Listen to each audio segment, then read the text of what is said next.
अगला एक है डीएनए पे। एक ना अक्सर हदीस सुनाई जाती है हजरत आयशा के बारे में ना, अक्सर हदीस पता नहीं उसको कोट करेंगे क्या कहेंगे। हजरत आयशा से किसी ने पूछा था कि औरत ने ना, क्योंकि हजरत आयशा रज़ी अल्लाह अन्हा जो होती है ना, वो एक मानी जाती थी उस वक्त के, बहुत वो इंटेलेक्चुअल बातें करती हैं, उनसे अक्सर लोग अपने मसले डिस्कस करते थे। तो एक औरत ने कहा कि जी हमें 4 शादियों की इजाजत मतलब मर्द को दी गई है, औरत को क्यों नहीं दी गई? ठीक है। तो हजरत आयशा ने उनको कहा कि आप ऐसे करें, किसी एक बर्तन में ना हर औरत, आप में से जो 4 औरतें बैठी हैं ना, तो उसमें से मतलब इसमें थोड़ी वर्डिंग चेंज हो सकती है, पता नहीं कितनी औरतें बैठी थी, मतलब एक जो मेन चीज आपको बताना चाह रहा हूँ, उन्होंने कहा था कि आप अपना अपना ना दूध इसमें डालें, बर्तन में ना, चारों इनके, 4 औरतों को हम्म। हुक्म दिया। तो उन्होंने अपना वो जो मतलब होता है अपना मिल्क, उन्होंने उसको मिक्स किया। हाँ, ये तो हदीस मुझे पता है। हाँ जी बिल्कुल उसने ठीक है। कहा कि भाई ये क्यों, हाँ ये जी दूध हाँ बिल्कुल अलहदा हजरत करके आयशा दिखाओ, उसने कहा नहीं अलहदा हाँ हो जी सकता।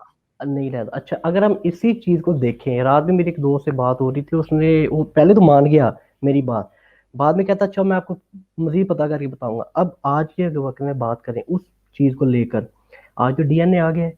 अब डीएनए जहाँ तक मेरा ज्यादा रिसर्च नहीं है बायोलॉजिकल में, लेकिन आप शायद इसका जवाब दे सके कि उसमें तो ये बताया जाता है ना कि जो स्पर्म होता है वो एक ही जाता है, बाकी सारे डिस्ट्रॉय हो जाते हैं। मतलब सेल में वेरिएंट होता है, पता नहीं कौन सी चीज होती है, उससे टकरा के बाकी डिस्ट्रॉय हो जाते हैं, और सिर्फ एक ही अंदर जा रहा होता है, जिसने उसने अपने इनके वाई से आके उसने मैच करना होता है, मतलब जिसने वो बच्चा वगैरह जो होती है ना पैदा करना होता है, वो सिर्फ एक ही अंदर जाता है, तो बाकी हम्म। सारे डिस्ट्रॉय हो जाते हैं। तो मैंने कहा फिर तो आज डीएनए सिस्टम आ गया है, अगर आज उसके हस्बैंड एक से ज्यादा भी हैं मतलब उसके मर्द, तो जिसका वो होगा वो तो डीएनए रिपोर्ट में आ जाएगा। इसके बारे में सर आप क्या कहेंगे? देखें, अब तो पिछले दिनों ऐसा भी बच्चा हुआ है ना जिसके तीन तीन माँ बाप थे, यानी उसकी माँ का कोई माइटोकॉन्ड्रियल डीएनए का इशू था।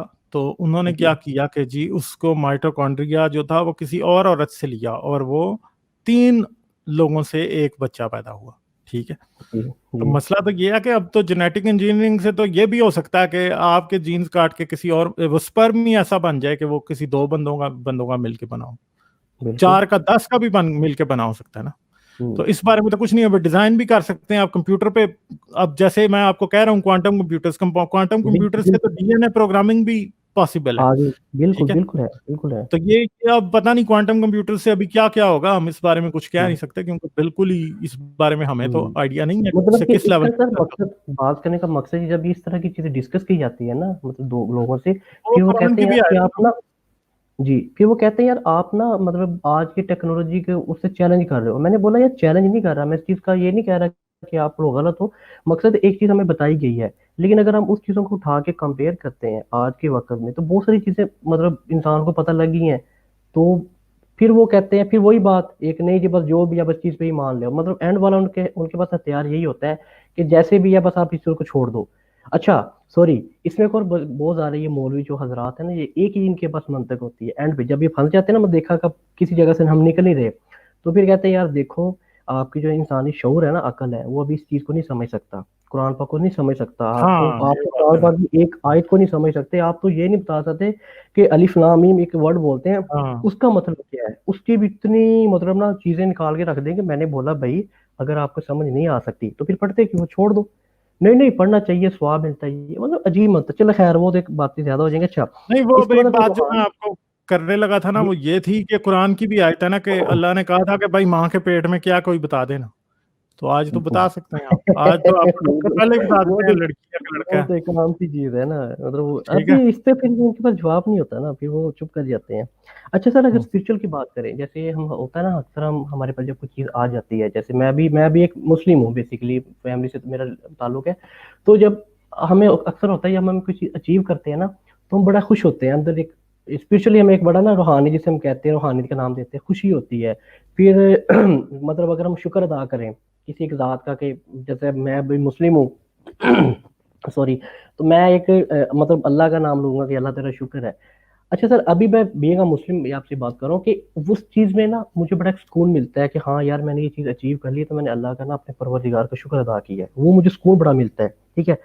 अगर हम इस चीज को एक लम्हे के लिए सोच लें कि खुदा का वजूद नहीं है, तो इसके ऑल्टरनेट कोई आप एक ऐसी मुझे कोई चीज बता सकते हैं कि अगर हम वो करें तो तभी हमें सुकून मिलेगा? देखें, आप किताबें पढ़ें, आप नॉलेज हासिल करें, आप किसी की मदद करें। देखें, सुकून हासिल करने के लिए तो एक बात है ना कि ये तो आपकी सेटिस्फेक्शन आपके ऊपर बेस है ना कि आप किस चीज़ से सेटिस्फाई होते हैं। मतलब हमने खुद कोई डिफाइन इंसान करना किसी है। भी चीज़ से, किसी भी चीज से सेटिस्फाई हो सकता है। कोई इंसान किसी की खिदमत करके, किसी की मदद करके, बच्चों को पढ़ा के, कोई इंसान आर्ट्स में जाएगा, कोई पेंटिंग बना के वो बड़ा खुश हो जाएगा। कोई ऐसा होगा कि वो उसका कोई काम, कोई जॉब ऐसी होगी वो इसमें खुश होगा। कोई इंसानों को सुकून तो इस बात में भी मिलता है कि उनकी औलाद हो, वो उससे प्यार करें, या उनको कोई प्यार करने वाला जिंदगी में मिल जाए, कोई उनका ख्याल रखने वाला हो, वो किसी से प्यार करें। इंसान तो सुकून के तो बड़े तरीके हैं ना, मतलब मगर मसला ये है कि वो अल्टीमेट इंश्योरेंस पॉलिसी जो है ना वो खुदा की होती है। किस तरह से, वो भी एक इमेजिनरी इंश्योरेंस है ना, वो असल इंश्योरेंस तो नहीं है। अब आपको तो नहीं पता कि मरने के बाद क्या होगा, ठीक है। और मरने के बाद जो खुदा, अगर फर्ज करें आप यही समझ लें कि आप जिस मजहब पे पैदा हुए हैं उसका खुदा सच्चा है, आप तो ये समझ रहे हैं, हिंदू ये समझ रहा है कि उसका खुदा सच्चा है, क्रिश्चियन ये समझ रहा है उसका खुदा सच्चा है, तो अगर हम मरने के बाद अगर फर्ज करो वाकई किसी खुदा ने इंसाफ करना भी है, तो वो अगर आप वाला ना हुआ तो फिर ये जो चीज है ये कभी भी किसी मजहबी इंसान को सताती नहीं है, किसी भी मजहबी इंसान को, ठीक है। ये किसी को भी नहीं सताती, ये कभी भी इस बारे में नहीं सोचते कि ये भी तो चांस हो सकता है कि आप गलती पे होंगे, ये मानने को तैयार ही नहीं है, ठीक है। तो सच बेसिकली जो है वो सबसे सच, हकीकत का मसला यह है कि हकीकत आपको सुकून नहीं देती, सच आपको सुकून नहीं दे सकता। झूठ आपको सुकून दे सकता है, वो आपको तसल्ली दे देगा, आपको झूठी तसल्ली दे देंगे। हाँ भाई, अगर फर्ज करें जी आपने पेपर गलत भी लिख के आ गए हैं, तो आपको कोई दोस्त होगा वो कहेगा यार ये फिलहाल टेंशन ना ले, उसे कहेगा नहीं यार ठीक है तू पास हो जाएगा, कोई मसला नहीं, आप यकीन कर लेंगे। मगर उससे हकीकत बदल तो नहीं जाएगी ना, आखिर में तो आपने फेल ही होना है ना, कबूतर वाला हकीकत था तो अभी, नहीं बिल्ली को देख के आंखें बंद करने वाली। ठीक है। बिल्ली को देख के आंखें बंद कर लेना या शुतुरमुर्ग जो है वो रेत में अपना सर दे लेता है, तो इससे कोई फर्क तो नहीं पड़ता ना, वो तो मतलब शेर तो फिर भी हमला करता ही है ना। तो ये सारी दास्तान है कि मतलब आप अगर इमेजिन करते हैं कि आप मरने के बाद जन्नत में होंगे, तो इससे ये इमेजिनेशन जो है ये हकीकत बन जाए, इसका चांस कितना है, ये मतलब इसका कोई इम्कान नहीं है। अगर आप मेरी वीडियोस को पसंद करते हैं तो सब्सक्राइब करें और घंटी का बटन दबाना ना भूलें, और मुझे पेट्रियन पर सपोर्ट करें। पेट्रियन पर आपकी मदद मेरे लिए मेरे इस काम को जारी रखने में इंतहाई मददगार साबित होगी।